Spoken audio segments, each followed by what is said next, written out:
अभी टाइप 4 पे चलते हैं, ठीक है। तो इसमें क्या है, repeated linear factor. Repeated linear factor का मतलब क्या है कि ये जो लीनियर फैक्टर्स जो हैं वो उनका स्क्वायर या फिर क्यूब होगा तो वो रिपीटेड मल्टीप्लाई हो रहे होंगे। तो इस केस में हम लोग क्या करेंगे, ठीक है। पहले तो हम क्या करेंगे, ये जो ये इवन पावर जो फैक्टर हैं, ठीक है, उनको हम हटा देंगे यहाँ से। वो कैसे हटाएंगे, जैसे मान लो ये क्वेश्चन दिया हुआ है x+1 x-3 और हमारा x-2 का whole square greater than 0। Even power को कैसे हटाएंगे, अब ये पूरा हमेशा पॉजिटिव रहेगा, ये कभी नेगेटिव हो नहीं सकता क्योंकि स्क्वायर दिया होगा।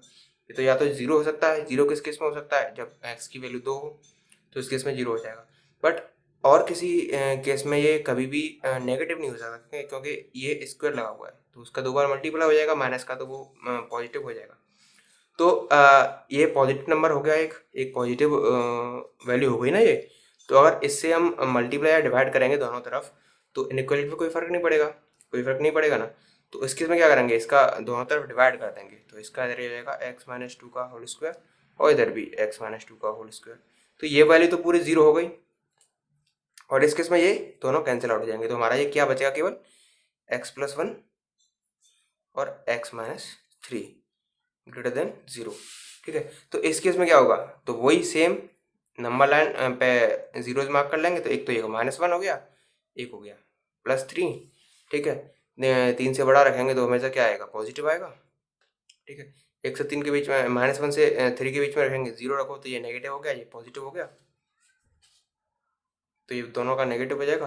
-1 से छोटा रखें, -2 रखो तो ये दो नेगेटिव, ये भी नेगेटिव, तो पॉजिटिव हो जाएगा। तो हमें कौन सा वाला लेना है, पॉजिटिव वाला लेना है। तो ये क्या, इसका आंसर हमारा क्या हो जाएगा, -∞ से 1 के बीच में आ जाएगा। तो ये हो जाएगा हमारा -∞ से -1। -1 इंक्लूड करना है या नहीं करना है, इसमें इक्वल टू वाला नहीं दिया हुआ है, ठीक है। तो इसमें -1 इंक्लूड नहीं करना है, ठीक है। तो इस केस में क्या होगा हमारा तो इस केस में क्या होगा, ये ओपन इंटरवल में आएगा। ओपन इंटरवल में क्यों आएगा, क्योंकि हमें इंक्लूड नहीं करना जीरो, ठीक है। तो ये ओपन इंटरवल में हो गया, ∞ से -1, ठीक है। और यूनियन +3 से इन्फिनिटी तक, +3 से इन्फिनिटी तक। तो ये हमारा इसका आंसर आ गया। अब ऐसे ही इसको कर लेंगे, ठीक है। ये वाला तो हट ही जाएगा क्योंकि ये हमेशा पॉजिटिव होएगा, तो ये हट जाएगा। तो इस x के केस में क्या करेंगे, इसको हम लिख सकते हैं x-0, ये लिख सकते हैं ना। तो ये एक अलग फैक्टर बनेगा, x+1 अलग, x+6 अलग फैक्टर बन गया, x-3 अलग फैक्टर बन गया। तो इसको कर सकते हैं, ठीक है। टाइप 4 खत्म हो गया। ये सब जो मैं क्वेश्चन छोड़ता जा रहा हूँ इस नोट्स में, तो वो तो मैं फिर से वापस से अपने आप प्रैक्टिस करना है। और जब नोट्स रिवाइज करूँ ना, तो इन क्वेश्चन को खुद से अपने आप करना, ठीक है। जिससे क्या है, थोड़ा अच्छा रहेगा तुम्हारे लिए, प्रैक्टिस हो जाएगी अच्छी। अब ये टाइप 5 पे आते हैं, ठीक है। इसमें क्या है, रैशनल इनइक्वालिटी। रैशनल इनइक्वालिटी का मतलब क्या है, पी वाई क्यू की फॉर्म में जो इनइक्वालिटी होगी, ठीक है। तो ये सॉल्व कैसे करेंगे, वो सेम ही मेथड है इसका भी, जीरोस मार्क करने हैं, बट जो अकाउंट में है वो उसका थोड़ा कुछ देखना पड़ेगा, तो वो बताता हूँ मैं अभी, ठीक है।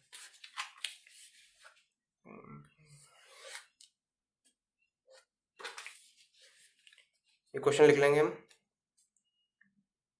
x-1 x-2 x-3 upon x-4 x-5 less than 0। Zeros mark करो,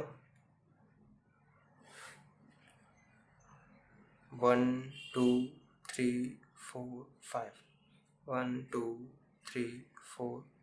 माइनस वाला तो कोई नहीं है ना यहाँ पर, माइनस वाला कोई नहीं है,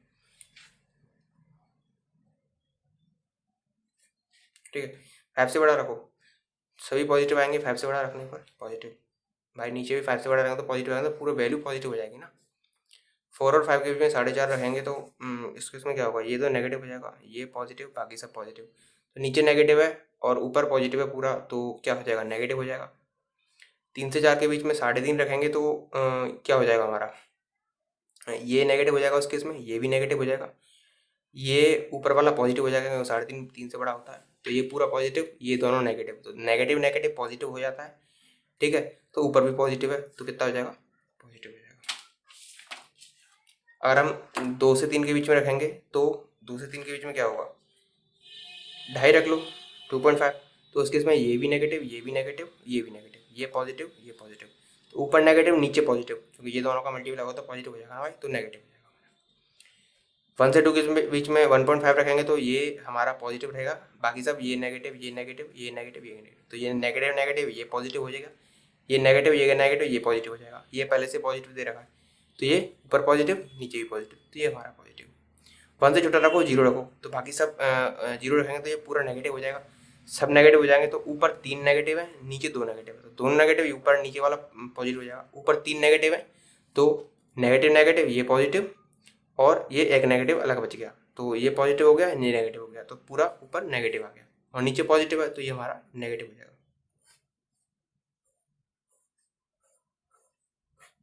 ये ऐसे आ गया। अब हमें नेगेटिव वाली वैल्यू ले लेनी, क्योंकि 0 से लेस देन है ये, तो नेगेटिव वाली वैल्यू लेनी है हमें।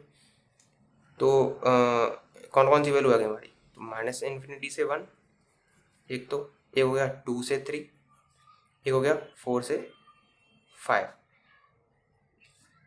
नेगेटिव वाली वैल्यू लेनी है ना हमको, ठीक है। तो इसमें इक्वल टू इंक्लूड नहीं है, तो ये पूरा हमारा ओपन इंटरवल में आएगा, क्लोज इंटरवल में नहीं आएगा। ओपन इंटरवल का मतलब क्या है, स्मॉल ब्रैकेट, क्लोज इंटरवल का मतलब होता है स्क्वायर ब्रैकेट, ठीक है। तो 0 इंक्लूड नहीं है, तो इसका मतलब क्या है, हमें -∞ और ये 1 इंक्लूड नहीं करना, तो ये ओपन इंटरवल में आएगा। 2 और 3 भी इंक्लूड नहीं करना, क्योंकि 0 इंक्लूड नहीं करनी, क्योंकि 2 रखेंगे या 3 रखेंगे तो ये 0 हो जाएगा ना, तो उस केस में ये इंक्लूड करना है। तो ऐसे ही 4 और 5 इंक्लूड नहीं करना है, तो ये यूनियन यूनियन, तो हमारी x की ये वैल्यू आ गई, ये पूरा इंटरवल है, ठीक है। ये नोट कर लेना पॉज करके वीडियो, और ये वाला क्वेश्चन अपने आप ट्राई करना। ये कैसे ट्राई करोगे, पहले तो x का कोफिशिएंट हमको 1 करना है, तो इस केस में ये ऊपर से 2 कॉमन लेंगे, नीचे से 3 कॉमन लेंगे, तो ये 3/2 हो जाएगा, ये 7/3 हो जाएगा, तो उसके हिसाब से 0 मार्क करके और आंसर निकाल लेना।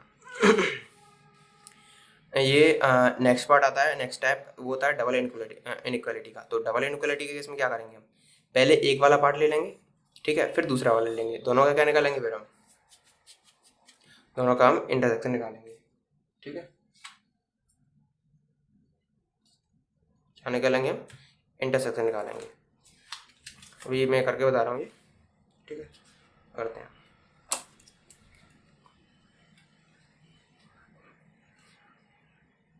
(3x² - 7x + 8 अपॉन x² + 1), ठीक है। तो पहले क्या लेंगे, हम पहले ये वाला पार्ट ले लेंगे,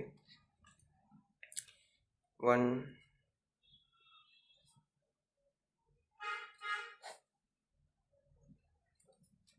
ठीक है। अब ये इनइक्वालिटी हम दोनों तरफ हम किसी नेगेटिव नंबर से किसी भी नंबर से, पॉजिटिव नंबर से सब्ट्रैक्शन कर सकते हैं ना, तो हम -1 सब्ट्रैक्ट करेंगे तो ये 0 हो जाएगा, इसमें -1, इसमें भी -1, तो ये 0 हो जाएगा, तो ये हो जाएगा हमारा 0 < 3x² - 7x + 8 अपॉन x² + 1 -1। अब हम क्या करेंगे, इसको इधर रख लो और इसको इधर रख लो, तो ये इधर, अगर इसको इधर रखेंगे हम, तो ये इसकी तरफ आ रहा है ना, इसकी तरफ क्रिएटर कर रहा है ये, तो ये हो जाएगा हमारा 3x² - 7x + 8 अपॉन x² + 1 -1, तो ये 0। भाई इसको इधर रखा है तो इसकी तरफ ही तो आएगा ये, ठीक है।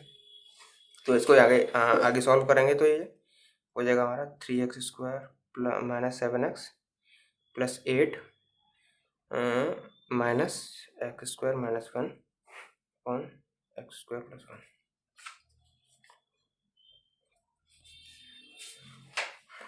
इसको नीचे देखो, x की कुछ भी वैल्यू रखो, तुम नेगेटिव रखो, पॉजिटिव रखो, ये हमेशा पॉजिटिव आएगा, ये हमेशा पॉजिटिव आएगा। तो इसका मतलब क्या है, ये वैल्यू पॉजिटिव होगी, तो इसका मतलब क्या, अगर किसी इनइक्वालिटी में पॉजिटिव नंबर से मल्टीप्लाई डिवाइड करते हैं तो ये इनइक्वालिटी पे कोई फर्क नहीं पड़ता, तो ये पॉजिटिव को हम दोनों तरफ मल्टीप्लाई कर देंगे तो ये 0 रहेगा, यहाँ से ये कट जाएगा, तो ये हट जाएगा वहाँ से, तो हमारा बचेगा केवल 3x² - 7x + 8 x² - 1 0। इसमें से x² खत्म हट जाएगा, तो 2x² बचेगा -7x, और ये इसमें से 8 में से 1 चला जाएगा तो +7 0। इसके फैक्टर करने हैं, ठीक है। फैक्टर कैसे करेंगे? इसके फैक्टर होते हुए दिख नहीं रहे, क्यों? ये 14 हो जाएगा। 14 में इसके फैक्टर होते दिख नहीं रहे, तो हम एक बार चेक करते हैं डिस्क्रिमिनेंट क्या है इसका, ठीक है। तो डिस्क्रिमिनेंट चेक करते हैं, तो ये हो गया 49 माइनस 4AC, कितना आ गया? 56। भाई 7 इंटू 2 14, 14 इंटू 4 56 हो गया। 56 मतलब ये नेगेटिव आ रहा है, ठीक है। -7 रह गया ना, तो ये नेगेटिव आ रहा है। डिस्क्रिमिनेंट नेगेटिव, इसका मतलब क्या है? और हमारा ए की वैल्यू पॉजिटिव है और डिस्क्रिमिनेंट हमारा नेगेटिव है, तो इसका मतलब क्या है? हमेशा ये वैल्यू क्या रहेगी? पॉजिटिव रहेगी, हमेशा पॉजिटिव रहेगी। इसका ग्राफ कैसा आएगा? ऐसा कुछ आएगा ना, ये एक्स एक्सिस हो गया हमारा, ऐसा कुछ आएगा ना वाई एक्सिस पे। तो इसका मतलब क्या है? वाई, इसको हम वाई मान लेंगे पूरी इक्वेशन को, तो इसका मतलब क्या है? ये हमेशा पॉजिटिव रहेगा, क्योंकि न तो ये एक्स एक्सिस को टच कर रहा है, न इसको ऐसे कट कर रहा है। एक्स एक्सिस से हमेशा ऊपर ही रह रहा है, तो वाई की कभी वैल्यू नेगेटिव नहीं हो सकती है, नीचे नहीं आ सकती। तो हमेशा ये वाई की वैल्यू क्या है? ये पॉजिटिव रहेगी, अगर इसको वाई माने हम तो एक्स की कुछ वैल्यू रखो, उसके लिए हमेशा वाई पॉजिटिव रह रहा है, तो इसका मतलब क्या है? एक्स की वैल्यू और रियल हो गई ना। एक्स की कुछ वैल्यू रखो, वाई की वैल्यू पॉजिटिव आ रही है, तो इसकी एक्स की वैल्यू क्या आ गई? और रियल, ठीक है। अब ये एक पार्ट हमने सॉल्व कर लिया, अब दूसरा पार्ट सॉल्व करते हैं, ये वाला, ठीक है। तो वो कैसे निकालेंगे?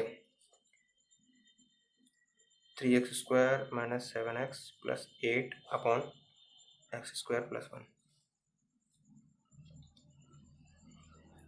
लेस देन इक्वल टू 2, ठीक है। सेम केस, ये हमारा क्या है? पॉजिटिव है, तो दोनों तरफ हम मल्टीप्लाई कर सकते हैं ना, तो ये हमारा रह जाएगा 3x² minus 7x plus 8 2x² plus 2।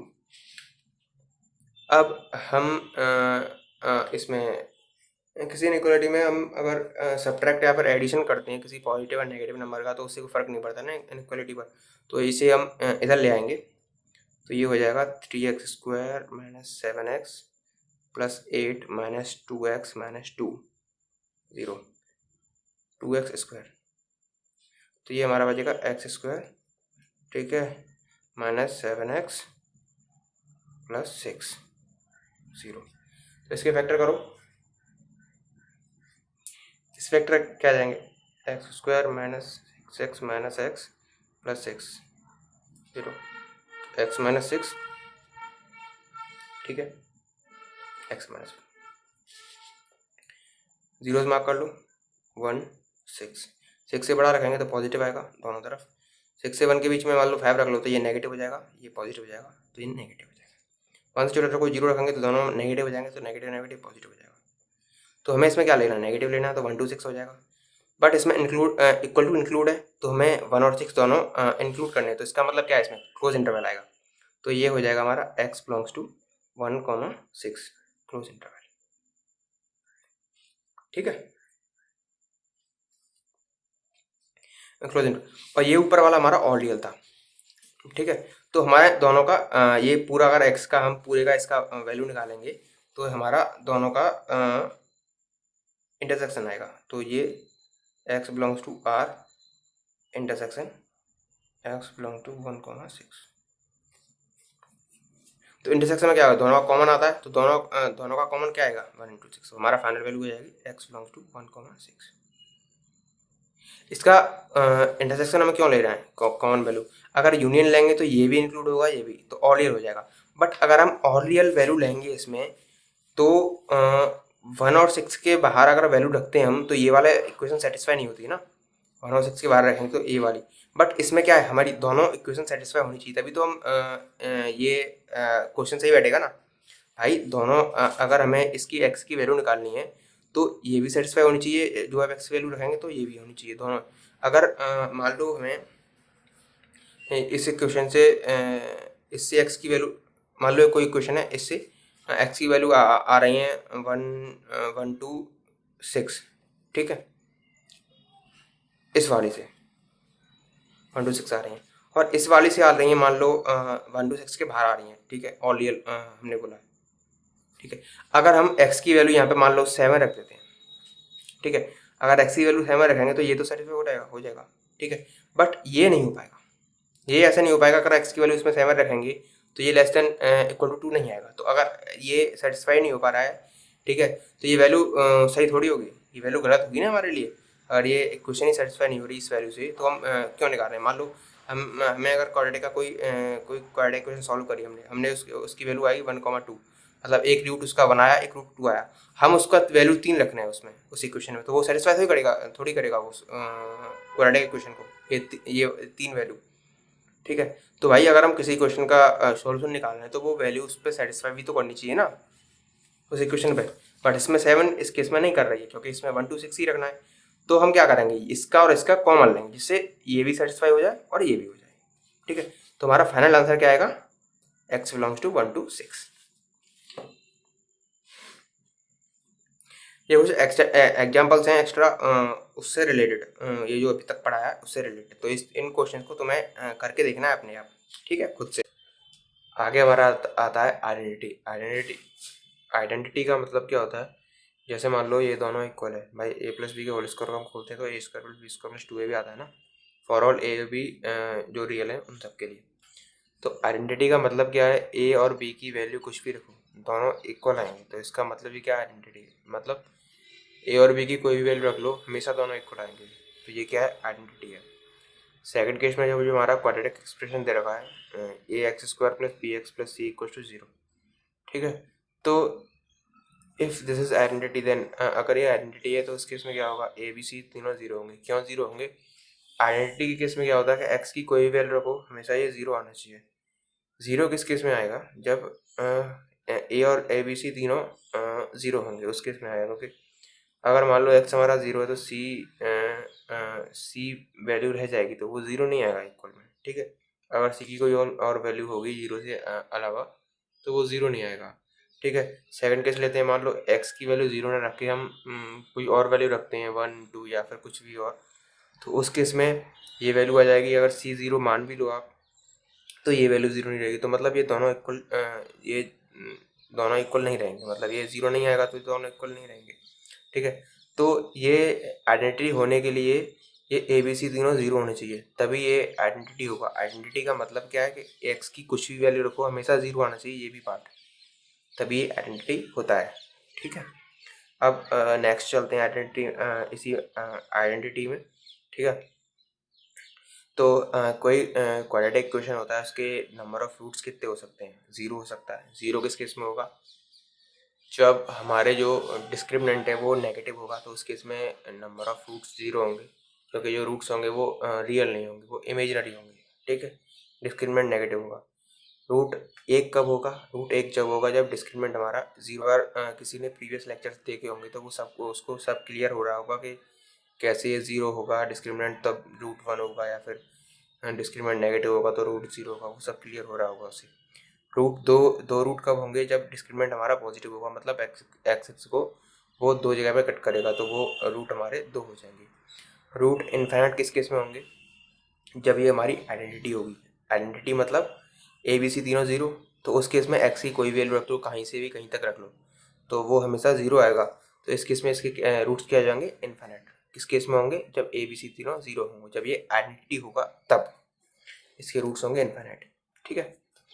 अगर दे रखा हो तो मैं किसी क्वेश्चन में 3 distinct real roots of a quadratic, 3 distinct real root अगर दे रखा हो किसी क्वेश्चन में, तो उसका मतलब ये है कि उसके रूट्स इनफाइनाइट है, क्योंकि 2 से ज़्यादा रूट्स होंगे तो इनफाइनाइट में चला जाएगा। मैक्सिमम रूट 2 हो सकते हैं, बाकी बात उसके बाद जो होगा वो इनफाइनाइट पे जाएगा सीधा, ठीक है। मतलब 3 रूट हों या 4 हों, तो फिर वो क्या हो जाएगा, वो कितने भी रूट्स हो सकते हैं उसके, फिर उसका मतलब ये है कि इनफाइनाइट होगा, 2 से सीधा जंप करेगा। ये एग्जांपल दे रखा है, ठीक है। अगर ये आइडेंटिटी है तो मतलब क्या है, हमेशा इक्वल होना चाहिए एक्स की कोई वैल्यू हो, तो उस केस में क्या होगा, ये एक तरफ ले आया हमको a1 minus a2 x square, a1 minus a2 x square plus b1 minus b2 x plus c1 minus c2 0, ठीक है। इसको एक तरफ ले आया, तो इस केस में क्या होगा, ये तीनों 0 होने चाहिए, तभी तो ये आइडेंटिटी होगा ना भाई। ऊपर हमने पढ़ा है अभी, इसमें यही तो पढ़ा था, ठीक है। तो ये तीनों जीरो हो जाएंगे, तो इसका मतलब क्या होगा, A1 A2 के बराबर होगा, B1 B2 के बराबर होगा, C1 C2 के बराबर होगा, तभी ये हमारी क्या होगी, आइडेंटिटी होगी। ठीक है, ये क्लियर हो गया। तो मान लो सपोज करो अगर किसी क्वाड्रेटिक का एक रूट जीरो है, तो उस केस में क्या होगा, प्रोडक्ट ऑफ रूट हमारा C अपॉन ए होता है। भाई मान लो एक रूट जीरो है, अल्फ़ा बीटा ये रूट दे रखे हैं, ठीक है, इसमें अल्फ़ा की वैल्यू मान लो जीरो है, तो उस केस में प्रोडक्ट ऑफ रूट क्या होगा, beta into zero C upon A. भाई product of root C upon A होता है ना, ये हमने पढ़ा था पहले। तो इधर जीरो हो गया, ये हो गया C अपॉन ए, तो इस केस में C की वैल्यू क्या आएगी, जीरो आ गई। तो इसका मतलब क्या है, अगर वन रूट जीरो है तो हमारी ये क्वाड्रेटिक इक्वेशन बन के आएगी। अगर मान लो तुम्हें कोई इक्वेशन दे रखी है 5x² + 4x equal to zero, इस इक्वेशन का मतलब क्या है, इसका एक रूट जीरो है। क्या मतलब इसका एक रूट जीरो है। मान लो हमें कोई क्वेश्चन दिया हो, ठीक है, उसमें ऐसा कुछ इक्वेशन दे रखा हो, तो रूट से रिलेटेड कुछ कोई क्वेश्चन पूछा हो इसमें, तो हम सीधा सिंपल सी बता देंगे ऐसी इक्वेशन को देख करके कि इसका एक रूट जीरो है। ठीक है, तो ये उसमें हेल्प करेगा। तो ये समझ आ गया कि अगर कोई ऐसी इक्वेशन दे रखा हो तो इसका मतलब ये है कि उसका एक रूट जीरो है, जब उसमें कॉन्स्टेंट टर्म ना दे रखा हो। क्यों जीरो है वो ये इससे आ गया। ठीक है, अगर सपोज करो दोनों रूट जीरो हों तो उस केस में सम ऑफ रूट और प्रोडक्ट ऑफ रूट दोनों जीरो हो जाएंगे। ठीक है, दोनों जीरो मतलब बी और सी दोनों जीरो। भाई सम ऑफ रूट क्या होता है हमारा, सम ऑफ रूट क्या होता है, minus B upon a. Product of root क्या होता है, सी अपॉन ए। तो ये जीरो होगा तो बी की वैल्यू भी जीरो हो गई, ये जीरो तो सी की वैल्यू भी जीरो हो गई। क्यों, क्योंकि ए जीरो में चला जाएगा ना दोनों तरफ से, तो बी और सी जीरो जीरो दोनों जीरो हो गई। तो इसका मतलब क्या है, हमारी इक्वेशन ये आ गई। तो अगर कोई इक्वेशन दे रखी हो 5x² = 0, इस इक्वेशन का मतलब ये है कि इसके दोनों रूट क्या है, जीरो है, एक्स की दोनों वैल्यू जीरो है। यहाँ तक क्लियर हो गया। अब आगे चलते हैं। ठीक है, मान लो सपोज करो किसी का एक रूट इनफाइनाइट है किसी इक्वेशन का। ठीक है, तो उस केस में क्या होगा, minus B upon A infinite हो जाएगा, क्योंकि एक रूट इनफाइनाइट है तो सम ऑफ रूट करेंगे तो दूसरा बीटा हो गया, एक इनफाइनाइट होगा, दोनों को ऐड करेंगे तो इनफाइनाइट ही आएगा ना। तो एक root infinite minus B upon A infinite हो गया। तो इस केस में क्या होगा, हम इनफाइनाइट को नीचे लाएंगे, क्योंकि वन अपॉन इन्फिनिटी कहीं दे रहा हो, वन के नीचे बहुत बड़ी वैल्यू है, तो इसका मतलब क्या है, ये जीरो को टेंड करेगा, ये वैल्यू क्या करेगी, जीरो को टेंड करेगी। ठीक है, तो इस केस में इन्फिनिटी को नीचे ले आएंगे, एक और उधर ले जाएंगे, तो ये हो जाएगा minus B upon infinity equals A. तो इस केस में ये वैल्यू क्या, जीरो को टेंड करेगी। ठीक है, तो ये ए भी क्या करेगी, जीरो को टेंड करेगी। ठीक है, तो इस केस में ए की वैल्यू जीरो आ गई। अगर हम यहाँ पे प्रोडक्ट ऑफ रूट्स भी लगाएंगे तो भी ए की वैल्यू जीरो आएगी, क्योंकि उसमें सी अपॉन ए होता है, तो ये ए इधर जाएगा, इन्फिनिटी इधर आएगा, तो उस केस में भी ए जो है वो जीरो को टेंड करेगा। तो इसका मतलब क्या है, इसमें ए जीरो हो गया तो ये इक्वेशन बन के आएगी हमारी। तो अगर हमें कोई इक्वेशन दे रखी हो, सपोज करो मान लो 5x + 4 = 0, तो इसका मतलब क्या है, इसका मतलब ये है कि इस इक्वेशन का एक रूट इनफाइनाइट है। अगर ऐसी कुछ लीनियर इक्वेशन दी रखी हो तो हम उसको बोल सकते हैं कि ये क्वाड्रेटिक इक्वेशन है जिसका एक रूट इनफाइनाइट है। ठीक है, तो ये लीनियर टर्म में यूज हो सकता है कि हम उसको भी क्वाड्रेटिक मान सकते हैं। सपोज अगर किसी क्वाड्रेटिक के दोनों रूट इनफाइनाइट हो, बोथ रूट इनफाइनाइट, तो उस केस में क्या होगा, ये भी क्या हो जाएगा, ये एक रूट इनफाइनाइट ऊपर हो गया। दूसरे के लिए क्या करेंगे, bx + c = 0 है, तो x बराबर माइनस सी इधर जाएगा तो माइनस का हो जाएगा बी माइनस सी अपॉन बी, तो ये दूसरा रूट भी इन्फाइनाइट हो गया, तो बराबर इन्फाइनाइट हो गया। तो इस केस में क्या हो गया, बी को इधर ले जाएंगे, इन्फाइनाइट को नीचे ले आएंगे, तो इस केस में बी जीरो हो गया। बी जीरो हो गया तो ए पहले जीरो हो चुका है, बी जीरो हो चुका है। इसका मतलब क्या, हमारी इक्वेशन क्या बन के आएगी, सी = 0। तो इसका मीनिंग क्या होगा, अगर कोई इक्वेशन दे रखी है y = 1, मतलब किसी एक्स या वाई की वैल्यू दे रखी हो, जैसे y = 1 दे रखा है, तो इसका मतलब क्या है, ये एक क्वाड्रेटिक इक्वेशन है, ये एक क्वाड्रेटिक इक्वेशन है जिसके दोनों रूट इनफाइनाइट है।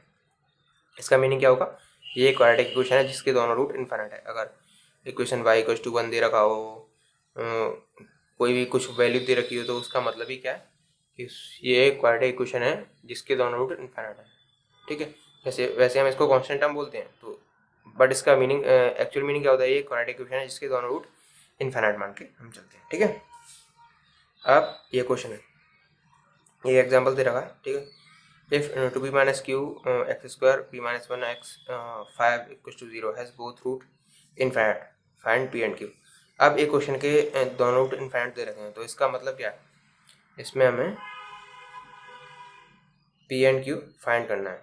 तो दोनों रूट इनफाइनाइट मतलब a भी 0 और b भी 0, a ये हो गया, b ये हो गया, तो 2p minus q equals to 0, p minus 1 equals to 0। तो इससे p की वैल्यू क्या आ गई, 1 आ गई।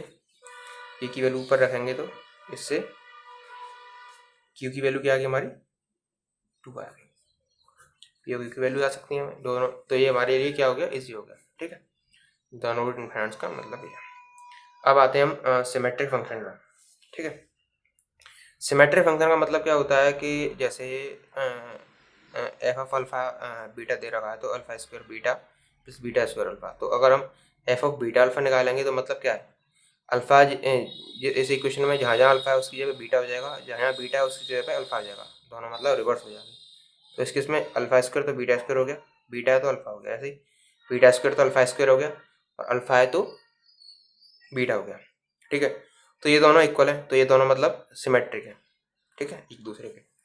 सेकंड एग्जांपल आता है इसमें, cos beta minus alpha symmetric है या नहीं है, ठीक है। तो इसमें क्या होगा,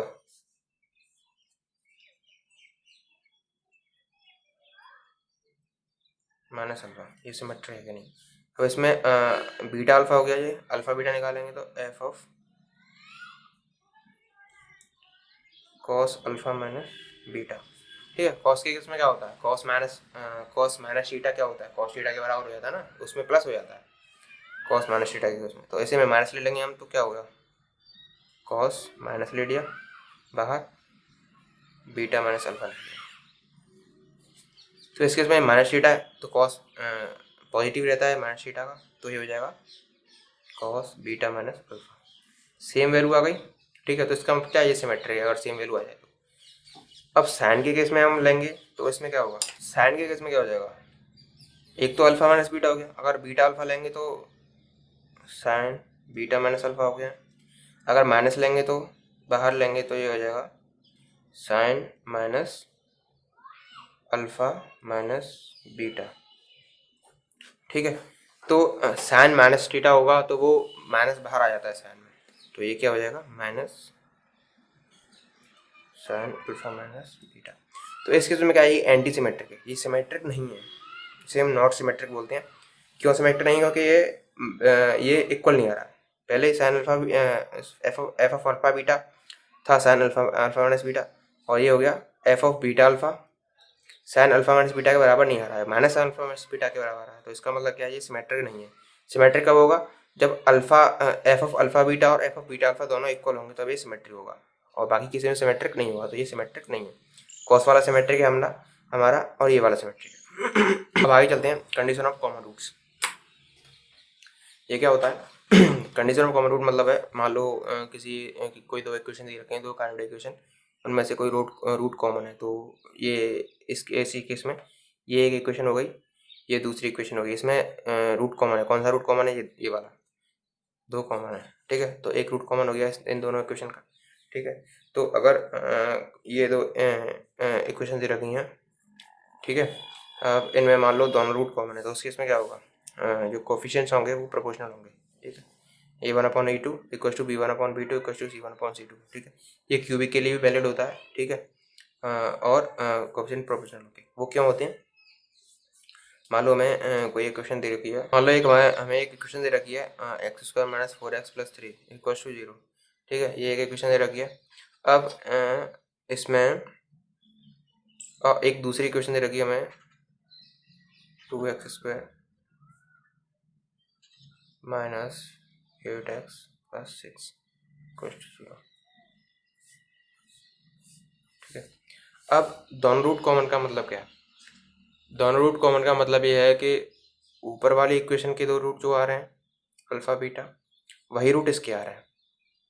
अगर रूट्स सेम आ रहे हैं इक्वेशन के, तो हम उनसे इक्वेशन फॉर्म करेंगे तो वो भी तो सेम आएगी ना, वो सेम आएगी तो मतलब क्या हो गया, ठीक है, ये इक्वेशन है, इसमें हमने 2 का मल्टीप्लाई कर लिया, ये इक्वेशन आ गई। तो ये दोनों इक्वेशन है तो सेम ही ना, है कि नहीं है। बट अब वैसे देखने में क्या है, ये इक्वेशन अलग अलग हैं और उनके दोनों रूट कॉमन है, ठीक है। वैसे ये इक्वेशन दोनों सेम है, ठीक है। तो ये वाला कॉन्सेप्ट इसमें चलता है, ठीक है। ये कब काम करेगा, जब ऐसे ये तो मैंने नंबर्स ले लिया है, अगर इसमें ऐसे दे रखा हो, इस 3 की जगह पे दे रखा हो मान लो के, ठीक है, और हमें के की वैल्यू निकालनी है और दिया हो हमें दोनों इक्वेशन के दोनों रूट क्या है कॉमन, तो उस केस में क्या है, प्रोपोर्शनल ले लेंगे। प्रोपोर्शनल क्यों लेते हैं, क्योंकि इसमें 2 का मल्टीप्लाई कर दिया तो ये आ गया, तो इसका मतलब क्या है, ये ए वाले इधर ए वालों को प्रोपोर्शनल ए वालों को डिवाइड करेंगे, बी से बी वालों को डिवाइड करेंगे, सी से सी वालों को डिवाइड, तो तीनों की वैल्यू क्या आई है, सेम ही आई, क्योंकि 2 का मल्टीप्लाई कर रहे हैं ना इसमें। भाई 2 का मल्टीप्लाई इसमें भी हो रहा है, इसमें भी हो रहा है, इसमें भी हो रहा है, तो अगर इनमें हो रहा है तो इनका आपस में डिवाइड करेंगे तो वो सेम ही तो 2 आएगा ना। भाई जब हम 2 का मल्टीप्लाई पूरी इक्वेशन में कर रहे हैं तो वो सेम ही 2 आएगा। तो इसलिए क्या होता है, प्रोपोर्शनल तुम्हारे जो होते हैं वो इक्वल होते हैं, ठीक है। जब दोनों रूट कॉमन हो, दोनों रूट कॉमन का मतलब क्या है, बेसिकली इक्वेशन दोनों सेम है, दोनों रूट इक्वल है, ठीक है। ये तो हो गया इसका। अब आते हैं वन रूट कॉमन होगा तो क्या करेंगे, ठीक है। वन रूट कॉमन में क्या करते हैं, ये दोनों इक्वेशन दे रखी हैं हमें, ठीक है। ऊपर वाले में हमने a2 का मल्टीप्लाई कर दिया, नीचे वाले में a1 का क्यों कर दिया, क्योंकि अल्फा वाला अल्फा स्क्वायर वाला जो पार्ट है वो कट जाएगा, इसको माइनस करेंगे तो, ठीक है। ये भाई a1 a2 alpha square, a1 a2 alpha square, ये वाला कट जाएगा, ये क्या जाएगा, a2 b1 alpha, a2 b1 a2 b1 a2 alpha, ठीक है। अल्फा कॉमन आ गया और ये a1 b2 अल्फा, ये अल्फा कॉमन आ गया, ये बाहर आ गया ब्रैकेट में, इक्वल्स में क्या होगा, ये सी वाला इधर ले गए, a2 c1, ठीक है। ये प्लस का होगा यहाँ पे, इधर जाके माइनस हो जाएगा, ठीक है। ऐसे ही ये इसमें माइनस करें तो ये माइनस का हो जाएगा, ठीक है। तो a1 c2 इधर प्लस का हो जाएगा। भाई इसमें से इसको माइनस करेंगे तो ये माइनस, ये माइनस, ये माइनस, ठीक है। तो ये तो कट गया हमारा a1 a2 और a1 a2 अल्फा स्क्वायर, ठीक है। इस केस में a2 b1, ठीक है, alpha minus b2 a1 alpha, ये सेम आ रहा है a2 b1 minus b2 a1, ठीक है। अल्फा कॉमन लिया इसमें से, ये आ गया। इस केस में क्या है, plus a2 c1 minus a1 c2, ठीक है। इसको हम उधर ले रहे हैं, जीरो जीरो के इधर ले गए, तो ये क्या आ गया इधर, ये पूरा का पूरा या इधर a1 c2 जो है इधर माइनस का, तो इधर a1 c2 प्लस का हो गया, और a2 c1 इधर प्लस का, तो इधर माइनस का हो गया, तो ये आ गया यहाँ से, ठीक है। इधर आ गया, यहाँ से अल्फा की हमने वैल्यू निकाल ली, अल्फा की वैल्यू क्या आएगी, ये अपॉन ये, ठीक है। अल्फा की वैल्यू हमने किसी भी एक इक्वेशन में पुट कर दी, तो ये क्या हमारा आ गया, कंडीशन ऑफ कॉमन रूट आ गई, ये क्या आ गई, कंडीशन ऑफ कॉमन रूट, ठीक है। हाँ, जिसका एक रूट कॉमन है। अब ये एग्जांपल दे रखा है कि बी और सी इक्वल नहीं है, यार सी बात है, ठीक है। हैव कॉमन रूट, इन दोनों इक्वेशन का एक कॉमन रूट है, वन कॉमन रूट। ये क्वेश्चन दे रखा है कि एक कॉमन रूट इन दोनों इक्वेशन का एक कॉमन रूट है, ठीक है, ठीक है। तो हमें ये प्रूव करना है कि एक तो कॉमन हो गया रूट, तो इसकी भी 2 रूट होंगे ना, और इसके भी 2 रूट होंगे, तो एक तो इनका कॉमन हो गया, तो इसका एक बचा, इसका एक बचा, तो इन दोनों जो बचे हुए रूट हैं, ठीक है, जो बचे हुए रूट हैं जो अनकॉमन हैं दोनों में, जो बचे हुए 2 रूट हैं, तो उनसे जो इक्वेशन फॉर्म हो रहा है वो इक्वेशन ये है, x square plus x plus b c. ये हमें प्रूव करना है कि ये ये तो 2 कॉमन हो ही गए, एक इसका कॉमन, एक इसका कॉमन, तो ये जो 2 रूट बचे हैं हमारे अनकॉमन, ठीक है, तो इनसे जो इक्वेशन फॉर्म हो रही है वो ये होनी चाहिए, प्रूव करना है हमको, ठीक है। तो वही कंडीशन ऑफ कॉमन रूट लगाएंगे इसमें, सिंपल सा, ठीक है। एक्स की अल्फा रख लिया, मान लो एक रूट कॉमन है हमारा अल्फा, ठीक है, तो ये x square alpha square, alpha रख दिया हमने, ठीक है, एक root b alpha plus c equals 0, ये हो गया alpha square plus c alpha plus b equals 0। हम ऐसे लिख सकते हैं ना, क्यों लिख सकते हैं, क्योंकि अल्फा एक कॉमन रूट है, तो अल्फा दोनों की जगह हम लिख सकते हैं, दोनों एक्स की जगह। अब इसको माइनस करेंगे इसमें से, तो ये तो कैंसिल आउट हो गया, ठीक है, ये आ गया B minus C alpha common आ गया और ये हो गया plus C minus B equal 0। इधर से अल्फ़ा की वैल्यू क्या आ गई, इधर इसको ले जाएंगे तो ये हो जाएगा B minus C alpha equal to B minus C. इधर से अल्फ़ा की वैल्यू क्या आ गई, 1 आ गई। ठीक है, अल्फ़ा की वैल्यू क्या आ गई हमारी, 1 आ गई। ठीक है, अब अल्फ़ा की वैल्यू इसमें रखो तो इससे क्या हो गया हमारा, अल्फ़ा की वैल्यू अगर इसमें एक इक्वेशन में रखेंगे तो ये कंडीशन ऑफ कॉमन रूट पे आ जाएगी हमारी 1 plus B plus c equals 0। ये हमारी कंडीशन ऑफ कॉमन रूट आ जाएगी। यहाँ तक क्या, ये हमारी कंडीशन ऑफ कॉमन रूट आ गई। ठीक है, अब चलते हैं अब चलते हैं उस पर जो अनकॉमन रूट है उन पर। ठीक है, इसका एक रूट कॉमन था अल्फ़ा, इसका भी अल्फ़ा था, जो कि हमारी वैल्यू आ गई 1 अल्फ़ा की। अब इसका दूसरा रूट क्या होगा, हम जानते हैं कि सम ऑफ रूट क्या होता है, पहली इक्वेशन हो गई। इसमें दोनों फिर से इक्वेशन लिख लेते हैं इधर। ठीक है, x square plus B x plus C equal to 0, x square plus c x plus b equal to 0।